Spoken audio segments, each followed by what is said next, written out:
Rogers is being a little painful these days. I don't know. The TV seems to every once in a while go out. And tonight is Game 3 of the playoffs between Toronto and some other Canadian town.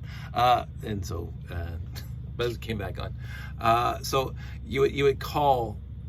I think it was AOL, and then they would have a link. They didn't call it the internet, but it's www, World Wide Web, and you see the text, and you go to a link, which is just a basically highlighted word, and it would take you to another page and another page, and you just get more text. A very, very rudimentary text-based internet, and that was kind of neat too. So going from just dial-up modem and seeing the text come down to surfing, if you could call it that. From one computer to another computer, because usually, again, when you call up one phone number, that would be there, and you stay on that computer and click on links and be the internal, click on the menu options, press 1 or whatever, go to the next page. But the gateway to the internet was another thing and it was kind of neat. So you're surfing the internet from the Commodore 64. It was a time. It was a time I'm glad I got to experience. And so us Gen Xers would we loved the computers, because I bought my first Commodore 64 when I was like 14, maybe a little 15. It was 1982. I can't remember now. Me and my math. 1982. And I saved up all my lawn cutting money and all my working on the farm money and whatever, and spent $439. I still have the receipt over there. Don't have the computer anymore. $439 with tax. And my sister bought the data set, the Commodore data set. So we couldn't afford the 1541 at the time, 1982. I saved up for that for another year. But I was getting games on cassette and making my own games on cassette. And it was fun. Press play on tape 1. So that was fun. And then, so we were electronic. I mean, we could talk about Pong, which came out a bunch of years before, 1977-ish, whatever, and then the Atari 2600, whatever. But it was a time that'll never happen again. It was an innocent time, and so we were pretty much electronically. We had this little Coleco. Football games, the 5 rows of lines, and you go up and down and whatever, in the soccer games and the Space Invaders games, but they were very, very just LEDs lighting here and there. And then they came up with like an LED screen that had little spaceships that you could move around in a maze and things be shooting down the aisleways. I think my buddy Pete had that one. I loved it. And so we were used to electronic devices. The generation before us, not so much. I mean, they were barely with the phone. So it went from the boomers with the electronics. The power came on. You had lights in the house, because again, my granddad was born in 1895. Yes, there was electricity in 1895, but not where he lived. It didn't really get to. Of course, he lived through World War I, the Great Depression, World War II. So cars started coming out with the Model Ts, blah, blah. So the evolution between 1895 to 1967, pretty slow. The electricity, lights, switches. But then all of a sudden, boom, there's computers in your house. It didn't take that long from the TV, the advent of the TV in the 30s and 40s before all of a sudden we have computers. You know, there was some, I won't quote whoever it was, but who would ever need more than 640K? Forget that one. Who would ever need a computer in the house? Because back in the 40s and 50s, computers took up an entire room of vacuum tubes, and then it got smaller and smaller, and transistors, and then superconductors, and blah blah. But that my generation was already had it. We could go to the local Radio Shack and buy resistors and transistors and diodes and make our own circuit boards. I did that. I made cute little LEDs that I plugged in the back of my computer, and I made a little interface that can control the 4.5 volt motors for the Lego company, soldering on a breadboard, whatever. So life goes on, and then the internet takes over. Absolutely, probably I won't quote Bill Maher on this one, but I won't say it's the most awesome thing that was ever invented on the planet, but it was influential, clearly, because you're watching me right now on the internet, and you could be anywhere in the world and you can watch it. This isn't live, but you can watch it. And so we, Gen X, fell into the internet. Now again, the generation after us and when they're 19 and 20 years old, when the internet, started catching on, might be more adept to the internet. But I like to think that, the internet was great. But it wasn't until the social media, electronic, whatever, and then the influencers started again, probably in the last 10 years, where people started to get paid and getting product and swag and influencers, that I said, okay, now I'm too old for it. I am too old for that. I wasn't too old for the ColecoVisions. I wasn't too old for the laser discs. I wasn't too old for the DVDs. I wasn't too old for this. My earliest was 8-tracks and then cassettes. And there's a meme out there why Generation X is so pissed. We had to buy 8-tracks, and then we had to throw all those out and buy cassettes, and then throw all those out. Well, first was LPs. If you know what LP is, you're my people. LPs, and then 8-tracks, and then cassettes, and then CDs. And then the CDs were going to last forever, unlike the LPs and cassettes and 8-tracks, but often get eaten by the device that was played in. CDs come out, and they're supposed to last a lifetime, because there's no physical touching between the things. I had at one point probably hundreds of CDs of music, and they're all gone now. I don't think I have a CD in his house right now. And I didn't get those till I was in my 20s, like CDs. I think CD players may have come out in my late teens, because before it was cassettes. And then of course, then you had one of my favorite things ever was why does words just poof out of my head? The big, huge console, not the console, but the modular stereo system, where you had Technique or Sony or whatever. So you buy the cassette deck, or you buy the amplifier deck, and you buy the turntable deck, and you buy the whatever, and then you had the big huge speakers that were 3 feet tall or sometimes taller, and then you have to run the wires to the house, a big huge 28 gauge wire or 14 gauge wire, and then you'd have a huge stereo system, a stereophonic, what they used to call in the 50s high fidelity, but now it's just stereophonic, and then you could buy whatever component you wanted and add it to it, and then when the CD player came out, they came out with the component for the CD player, the five multi-disc thing, that same size as an LP record player, but it would just hold 5 CDs, and then the stacked one, like an old slot tape system from the computers, and you would put that in there, and then you had a 200 disc changer, which I never even seen in my life, and then you put it in your trunk in your car, and you can have all your CDs in the back of your trunk, and then it would come up to your stereo, and you can select whichever CD. That was like a jukebox, and then going like bing bang bing bang boom, like, and all of a sudden we have CDs just went away, and you walk into Valley Village right now, and they have rows and rows and rows on the shelf of CDs, going back to Lawrence Welk to Katy Perry on CD, and it's like, oh my goodness, and there's shelves of it, and nobody's gonna buy it, because who wants to look through all those? I mean, I used to go to Sam's to get my CDs, and I they were organized, and you could find what you wanted easy, but you can just go to the computer and download an MP3 now.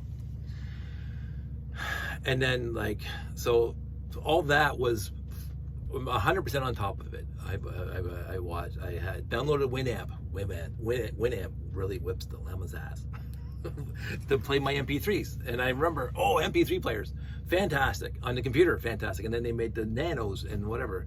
And I remember one Christmas for work, my boss got us these little nano devices, a little circle, a predecessor to whatever Apple made after that, but it was a predecessor that had a volume up, down, and changer, and you could download 256 gig worth of wasn't even 256 gig, it was like whatever, music onto it, and 100 songs could fit on this thing. And I looked at my record collection and my CD collection, my tape collection, and they're all trashed now, because I have all my music on this little tiny box that was smaller than this, with a little head for the 1/8 jack, and then going again the Walkmans to that, or whatever. But we were there for all of it, and I was 100% on board for all of it. And all of a sudden we get to the point now where yes, new stuff gets invented all the time. We went from HD to Blu-ray and blah blah blah, and 4K and blah blah blah shows. But that's just, for me, that's minuscule changes now. A change of optics, a change of sound quality, a change of whatever. You're not inventing anything new. You're just taking what we have and improving it to 4K, and then it's going to be 16K. And I can't stand 4K. I honestly can't. My eyes are just too old. I don't like 4K. I'll go back to 1080p any day of the week because it's softer. It's not as sharp. I mentioned the other day I was watching Star Trek, City on the Edge of Forever, and I want to find the original now because I found this one to be too sharp, too 21st century for a 1960s show to be 220. Like it's like, I will say this: when I saw The Wizard of Oz in the theater, it was one of my most fantastic experiences because it is still one of my favorite movies of all time. I saw The Wizard of Oz when they re-released it on HD. This is well before 4K and 1080p, but HD, and then they released it in the theater. And I said, "Oh, I got to go see this in the theater," because I've seen it every year since I was 2 years old on the TV. And so I went and saw it in the theater, and I was just happy. And I didn't mind the HD there in the theater because it was just HD. I find and we have a 56-inch TV in the living room now, I think. Costs us nothing. We can talk about the evolution of the TV between what I had when I was a kid, black and white, even though there was color at the time. We had a black and white TV because that's what my dad inherited from his brother. He got it from his brother, who upgraded to a color TV back in 1960, whatever. And Dad took the old TV for free. And then we got it, and then that's my first TV that I remember watching was a black and white TV. It wasn't, I don't think I was 4 or 5 before we actually got a color one, but my first TV was black and white. That's not saying that how old I am, because there were color TVs in the 70s and in the late 60s, but for us, a black and white TV was perfectly fine.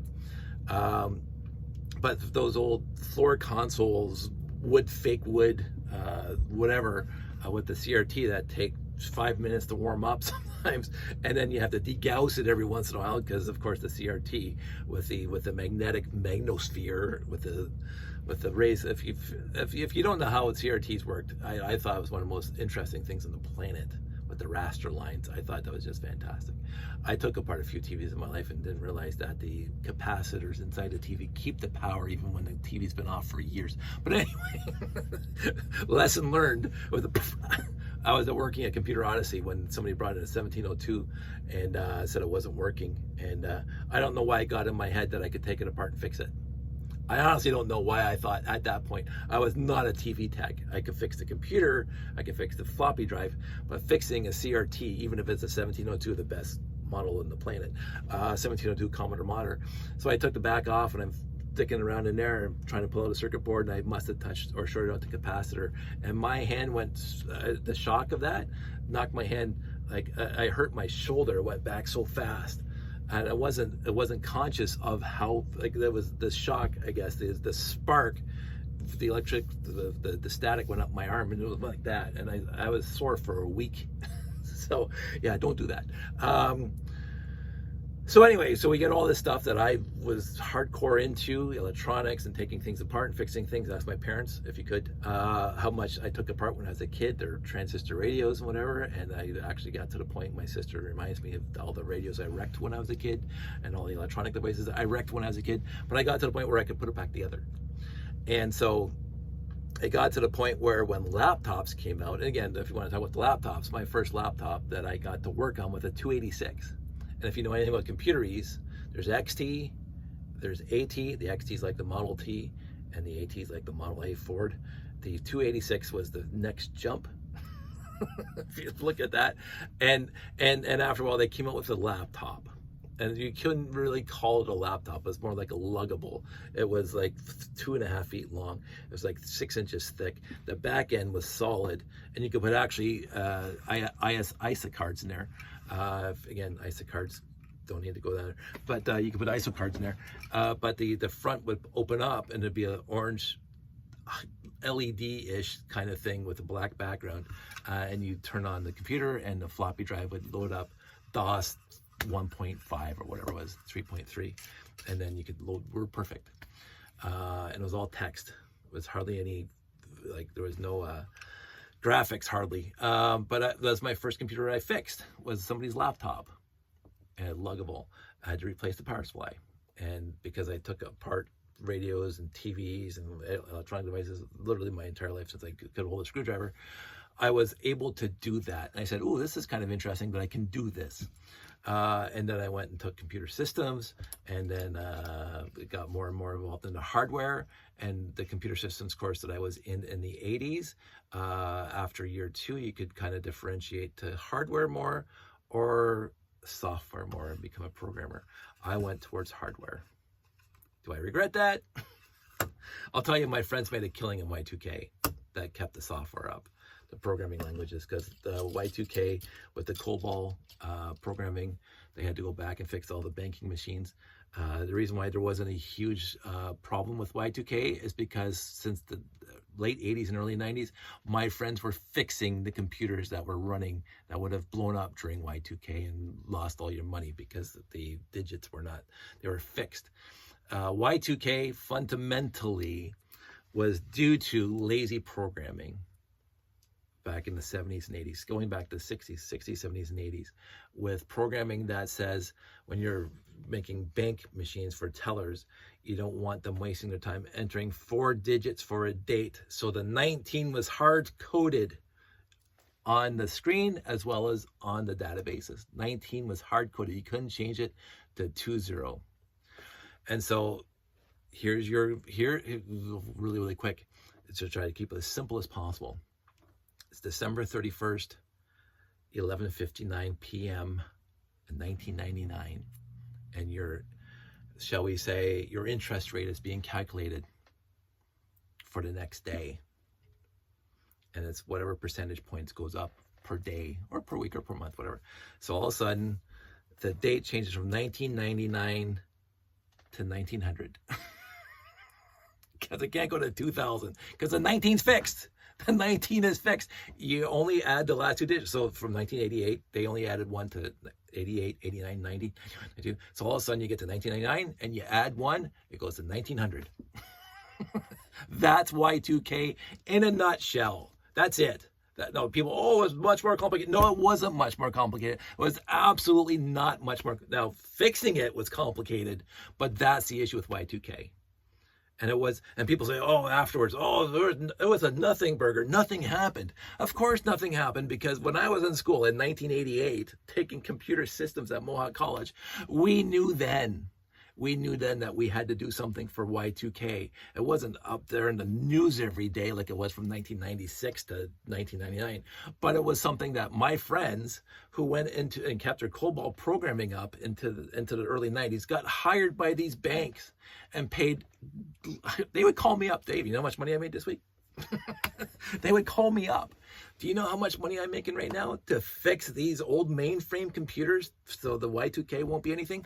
There was a huge amount of work by the by the programmers, by the coders that go into 1960s software that was basically from reel-to-reel tape and whatever else, the evolution, and go back and so it could be fixed or upgraded or updated or even replaced with newer software than COBOL. Although some banks were still running COBOL after two. There's probably bank machines out there that's still running COBOL when you think about that. But the Y2K thing was huge, just that the world didn't see it because programmers fixed it. And I just, die on that hill. People, it wasn't such a big deal. I don't know why they made a big fuss. It says it's an identical problem that I had with the ozone layer back in the 80s and 90s. There's a hole in the ozone layer, and all of a sudden it became a nothing burger. Oh, all those scientists were so mad. Oh, they thought the world was going to end. We're not going to have an ozone layer. And look, it was nothing there. You want to know why there's... I broke a line.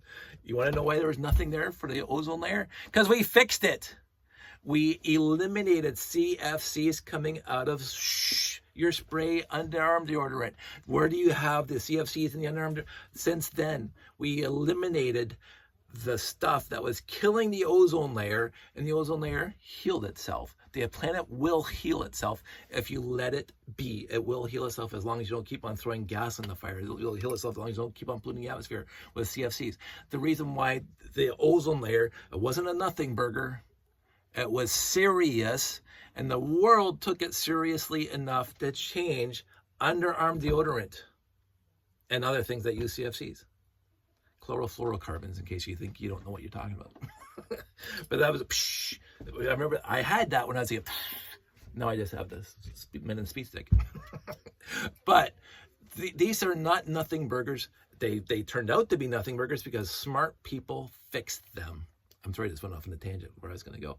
Smart people fixed Y2K. Smart people fixed the ozone layer. Smart people would fix the issue that we're having with our environment, but they're blocked by all these stupid, incredulous folks who think it's a nothing burger. There's nothing there. Oh, look, there's still snow. There's still snow in Hamilton. Of course, there's no global warming. We still have snow in Hamilton. How many times was how many days in Hamilton this year was there snow on the ground? No, this year was a little different than last year. Because last year I didn't shovel once. I had to shovel this year between November and December. And there was that week where we got a lot of snow. And Josh built a 6-foot snow pile. Oh, what's this global warming? Look at the 6-foot snow pile. I'm going, are you effing kidding me? When I was, and this is not rose-colored glasses. This is factual, understood by anybody who paid attention. Again, Gen X pays attention. When we were kids, it would snow, it would be cold, it would be snow from November, end of November, into almost April. There'd be snow on the ground. The snow would never melt. That would never go above zero at any point during that entire 3 or 4 months that would go above zero that would cause the snow to melt. We had skating rinks for months at the park. For months at the park. They tried to do it last year. They had, you know how many days they had for actual skating at our park this year? A week and a half during that cold snap. A week and a half. We were on that skating rink every day for months when I was a kid. From the 70s into the 80s until I moved away and they got rid of the skating rink at the park. But we still had, but all of a sudden, as the 80s went by and as the 90s came in, as the 90s went by and 2000s came in, the winter completely, as the winter, we had some cold snaps, but as a winter month, at the winter season, we had snow at Christmas this year. It was the first time it snowed this year. Last year, 2021, it snowed at Christmas time. And then it melted 2 days later. We had a white Christmas for the first time in a while, and it melted 2 days later. And then it was like January. There was no snow in January. February is when we got hit with that thing, February or March, where I was out there shoveling every 2 hours. And they said, oh man, those are people who say we don't have global warming because like, look at all the snow we got. It's just like, I shake my head. I just shake my head. You guys obviously clearly cannot remember 40 years ago and what winters were like 40 years ago and what summers were like 40 years ago. We weren't getting into the 40s for temperature. I don't know what that is in Fahrenheit, 110, 120. We weren't getting those stupid temperatures when I was a kid. I worked on farms literally my entire childhood. Into my teen years, I worked on farms. You think I'm going to be out there on a farm in July when it's 45 degrees outside? You're out of your tree. It was never like that. It was literally never like that when I was a kid. We never had those temperatures when I was a kid. Not for weeks at a time. Ever when I was a kid. Oh, you just don't remember it. I do remember it. I lived it. It's like, oh my goodness. Whoever says global warming is nothing, you are absolutely oblivious. You are ignorantly oblivious to what's going on. 85%, I saw the thing on the news the other day, 85% of bleaching of our coral reefs around the planet are being bleached white because of the heat. They can't adapt fast enough to the heat of the water. 85% of our corals out there are dying. 85% of coral reefs have had bleaching. I'm going, if you guys aren't paying attention, I can't help you. I honestly can't help you. I can't help you. I don't want my comfort level to change. Well, you're sitting inside all summertime because the air conditioner has to be on because it's too hot to go outside. Anyway, sorry, I didn't want to go off on that tangent. Smart people know how to fix this stuff. They have to be able to be let to fix this stuff. We didn't have a problem fixing the ozone layer. It was like the whole world got together. Literally the whole world got together on that one and fixed it. Because we had smart people back then. And we had a smart population back then that would vote for smart things back then. And now we have I'm not going to go down that path. I've been down there before. It's just so fatuous. It's morally reprehensible what people are saying right now about all this stuff. It's reprehensible. It's malcontents are now running everything and ruining everything. And it's like, I just like, wow. And again, I don't have to care as much as the young people do, because I'm at the end of my career. I'm going to be retired in a few years. I'm going to be sitting on a beach somewhere, and whatever, here bottoms up. But I have a kid who is just starting out, and I want him to have a world where he can grow up in, and not be fried in the summer and living in this area where we don't even have 4 seasons anymore. We have a very short spring. Summer goes for 6 months where it gets stupid hot, falls for a minute, and then winter is just bad weather, and sometimes it snows a little tiny bit. But anyway, where all this was going, get back to my Gen X and whatever, and loving all the technology that we've had all these years, and watching it evolve all these years. There was an expression, I think it was from the guy who gave us Hitchhiker's Guide to the Galaxy, but I could be wrong on that. It could have been also Monty Python, but I can't remember. The technology that is invented when you're 0 to 10 is the best stuff in the world, and isn't this bleeding edge? And and from 10 to 20, you're just enthralled with technology. 20 to 30, and then new technology comes out. You go, oh, that's kind of interesting. I'll play with it. 30 to 40, you say, oh, that's too fancy for me. And 40 to 50, you just kind of give up on it. No, the scale has changed a bit, but all this newer stuff, the way things happen, is not for me. I keep on mentioning this when it comes to TV and music and all that stuff. It's definitely not directed at me. I mean, I haven't listened, or we watched Jeopardy a lot, and they had boy bands and whatever. The Floor, sorry, had boy bands, and I'm going, I don't know any of these groups. I don't know any of them at all. And this is from 30 years ago, like New Kids on the Block, or maybe even more. And all these other people, I don't have a clue who they are. Like, I think the youngest actor I actually know that I can name and pick out of the lineup that's under past my generation is like Jennifer Lawrence. Like, when I think about that, like, she's young. I don't know it. I don't know the rest of them in that age bracket, or even the newer ones that are coming up. I don't know them, and yet I could watch a movie back in the 80s. I could tell you who the director was, what else they directed. I could tell you who the guests, the ancillary parts are. I knew everything, because I was interested, and I knew where Brad Pitt got his start, and I knew where all those people got their start and whatever, because I saw them on Facts of Life, where I saw him there, and and he's going to become a big star, right? And he did. Now these new kids, and you watch all these new movies, it's not for me. It's not meant for me. I'm the old fogey. Hey, you kids, get off my grass. And that's where I think the whole influencer, this is where it's going finally, the whole influencing thing. It's like, I don't get it. I don't, and I think more importantly, and again, I'm no fault to them, because I have friends' kids that are influencers, and they make a pretty good living, I guess you want to call it that. They make some money off of that, being influencers. And so all the power to them, and I support them by watching their TikToks or their YouTubes or whatever as I can. But I don't get it. My whole life as a kid, you grew up in our environment. At my age, you grew up, and again, I knew this changed within a generation. My dad had one job, basically, his entire adulthood. He worked for a company. He took care of the company, and the company took care of him until he retired. Now companies don't give a rat's patootie. I hardly know any company that really, really cares to keep you working, to keep you healthy, to keep you wanting to show up every day. Companies will use you and throw you away, just like yesterday's newspaper. Again, newspaper. If you get that reference. they'll throw you away like yesterday's newspaper because they are only in it. And I think I started realizing this in the 90s. Companies are only in it because they have shareholders that they are beholden to, and they have to always have a 2-digit EBIT or whatever, ROI. And without it, the management changes and blah, blah.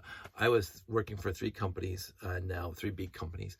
And the reason why I'm in my 3rd job now for 15 years is because the last 2 got either they lost faith in the management, the shareholders lost faith in their stock, the stock plummeted, and therefore it went bankrupt, and therefore got bought out by other companies and blah blah blah, and it becomes a huge mess and a huge fiasco, and then the new company outsources IT, and I'm looking for work. Instead of like my dad's company, that's still out there, by the way. It's kind of neat. But my dad's company, my dad gets hired when he's in his 20s. He starts off sweeping the floor basically, and then he starts working on the line, and he starts, maybe I can help out in the maintenance shop, and he blah blah. And he gets to be a welder. They pay for his welding. And again, companies have paid me to go get certification and stuff, so that's pretty good. But the company would not care at all to try to keep me. Like dad's company wanted him to work for them, and because he was a value-added service, and they kept him until he retired. I've been through 3 companies now, and every single time, whatever happens in life, and it happens, and I'm not. Hey, I like my new job. In the end, I've landed I've never been unemployed a day in my life since I was a teenager. I've never been unemployed ever since I've been a teenager. Now, some of my work has not been with T4s, that I get a T4 at the end of the year. I work for maintenance and whatever else, and paid by the day. Sure, whatever. I can sweep your floor for money per day. I never minded that. I've just always been able to work. The last time my company outsourced me, because again they got bought out by a company across the pond, and that company's belief was, we don't need anybody in management full-time for the company. We will outsource all that. We will outsource IT. We will outsource accounting. We will outsource all that stuff. We don't want employees. We want contractors, because they think it saves them money. Again, sure, it's your business model, sure. And so I got let go, and I got in my car, and I was driving home, and my first call was to my wife saying, honey, I'm unemployed. My second call was to a good and dear friend. He says, I'm unemployed. And he says, can you be here tomorrow? I said, I'll be there tomorrow. So before I got home that day, I had a job. It was a good job. It was an interim job where I put out my resumes and got another job that could be full-time again. But that's what you do. My friends and I would be there for them too. If they needed something, they're unemployed, and we're getting to the age we're all retiring anyway. But back then we all helped one another. And that's what I got. Instead of work being my family, my friends are my family, and my family's my family, but my friends are my family. And they always were able to help me, and I was always able to help them get through the day, get to the end of the day, and find something better the next day. And so I got a job before I got home, and I did that for a couple of weeks. So I was looking for a full-time job, full-time position. And again, it was contract rate. And again, I don't mind contract rate. I've been contractor before. And it was all official. I had a Ontario number, whatever, submitted my stuff for taxes, whatever. I don't like screwing the government for the money that they need to run the province or the country. So I try not to do things maliciously towards like screwing the government. That's just who I am.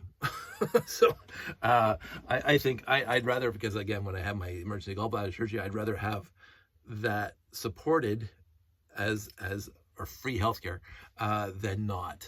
And to do that, you have to pay your taxes judiciously and justly. Anyway, so I've always been trying to do the best thing ever for everybody. But I'm getting to that age where I don't get it. I don't understand. And it's not a big thing for me. And again, I've always been kept oblivious to many, many things. So I don't mind in my world that I don't understand. I don't understand influencing. I don't understand this market of people posting stuff on the internet like this. Not necessarily is, because it's garbage for that, but then they get sponsorship and they get money and whatever. Like companies seem to have, back then they would hire somebody to pay somebody to be their spokesman or to sell their wares or salespeople, whatever. And now they just look out in the world and they say, oh, this person is being pro my product. I'll just keep on throwing them more product, or I'll pay them for a contract. And I guess it's an interest. It's contractual, and again, there's taxes and stuff, so it's all good. But it seems to be not codified into longevity for your 20s, 30s, 40s, 50s. Because again, most of the influencers I know and watch on the YouTubes are young, hip, if I want to use that word in today's world.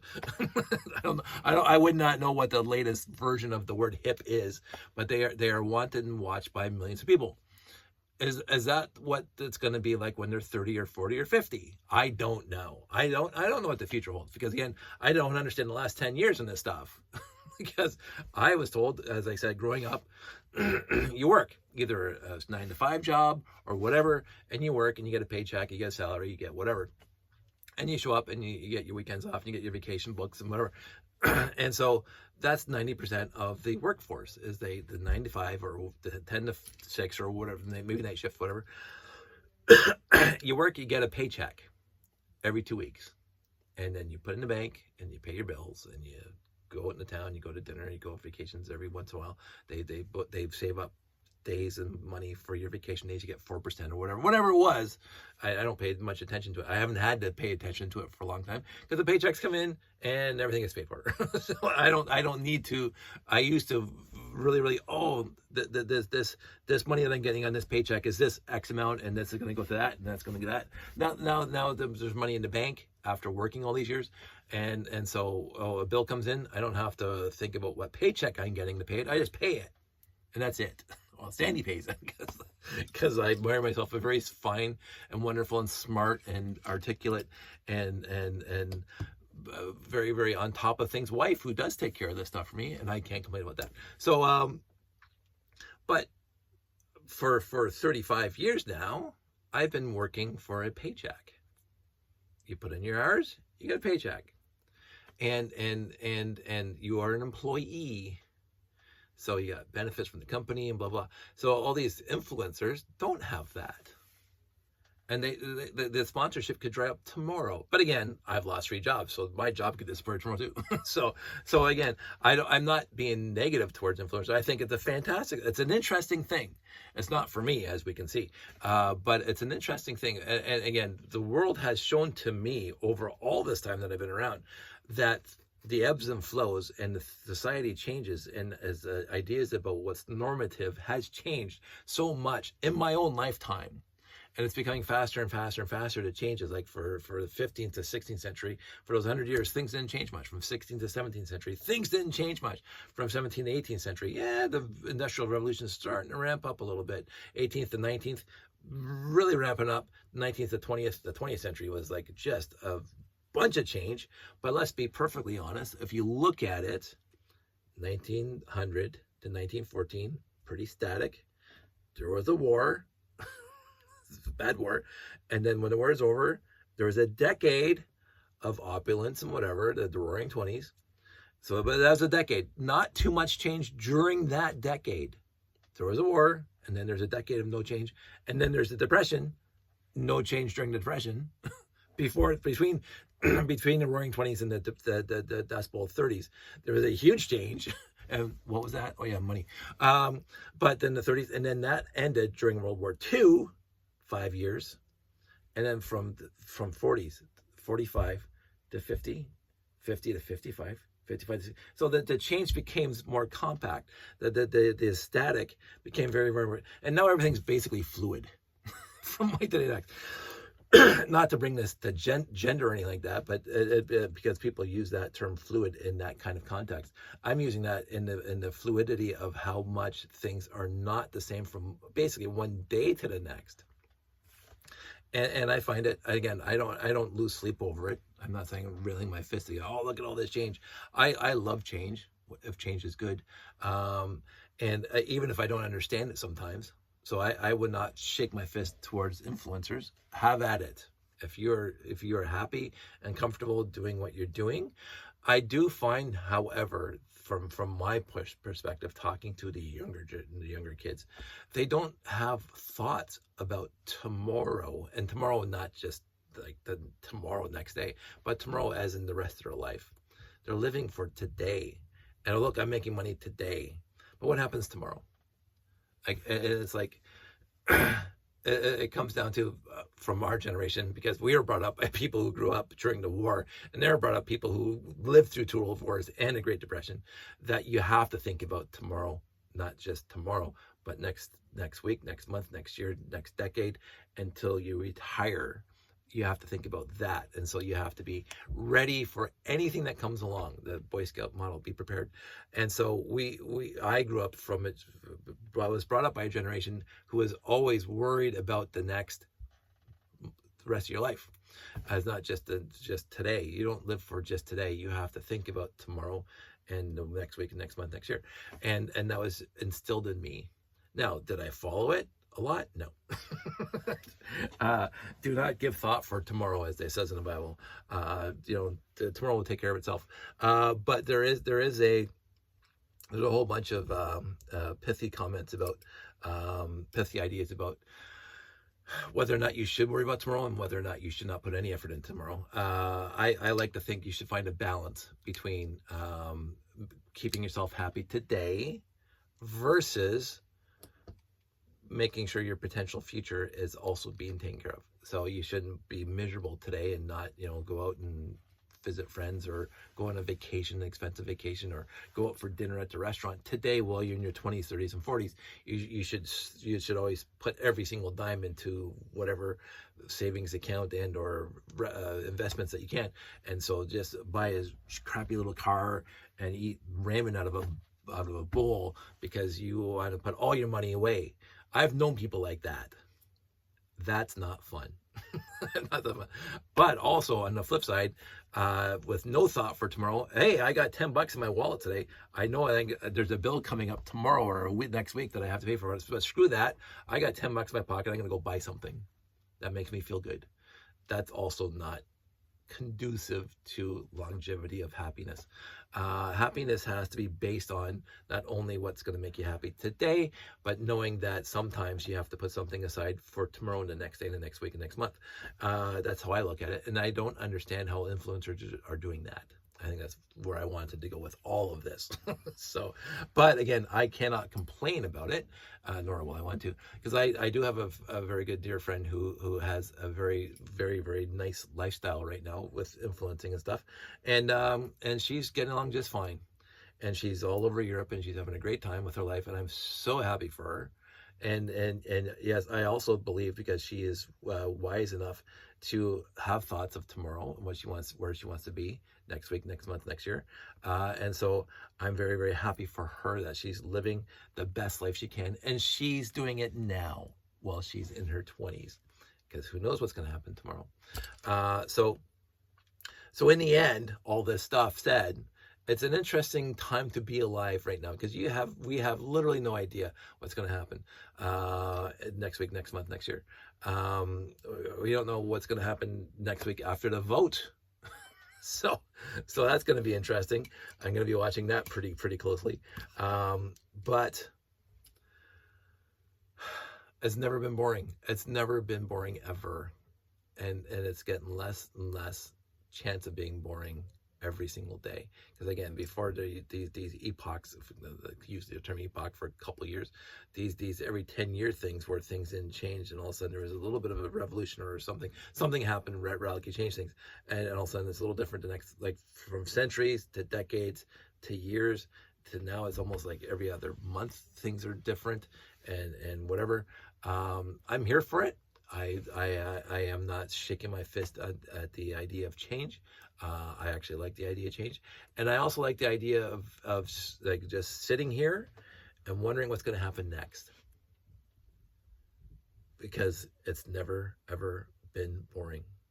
So anyway, that's where I wanted to go with the influencer thing. I do find it interesting. As I keep on mentioning, I would never ever want to be sponsored. I have a full-time job. That's hopefully going to take me to the finish line that I want, which is retirement, which can happen. Look at the gray hair coming in.